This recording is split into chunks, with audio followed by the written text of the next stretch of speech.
চলচ্চিত্র যে কোনো ক্ষেত্রেই হোক না কেন আমরা কিন্তু ধীরে ধীরে বেড়ে উঠি, তারপর আমাদের কর্মটাকে রেখে যাই, সেই কর্ম নিয়ে আলোচনা হয়।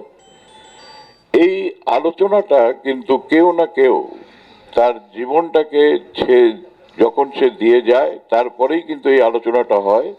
এবং এই আলোচনাটার একটা পজিটিভ দিক হলো যে আমরা সবাই একত্রিত হতে পারি, সংগঠিত হতে পারি, এবং তার কর্ম নিয়ে যখন আলোচনা করি তখন পরবর্তী যে জেনারেশন থাকে তারা কিন্তু অনুপ্রাণিত হয়, এবং তাদের জন্য যে মেন্টর দরকার, তাদের জন্য যে পথপ্রদর্শক দরকার, সেই পথপ্রদর্শকের ভূমিকায় উনি কিন্তু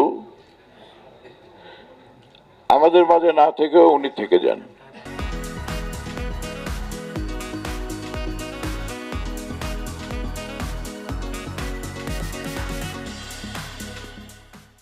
তার কর্মের মাধ্যমে ঠিক বাচ্চুভাইয়ের ক্ষেত্রেও ঠিক তেমনিটাই হয়েছে বলে আমার বিশ্বাস। তিনি ক্যামেরাম্যান ছিলেন, পরবর্তীতে তিনি পরিচালক ছিলেন, প্রযোজক ছিলেন, সর্বশেষ উনি আমাদের অভিভাবকও ছিলেন।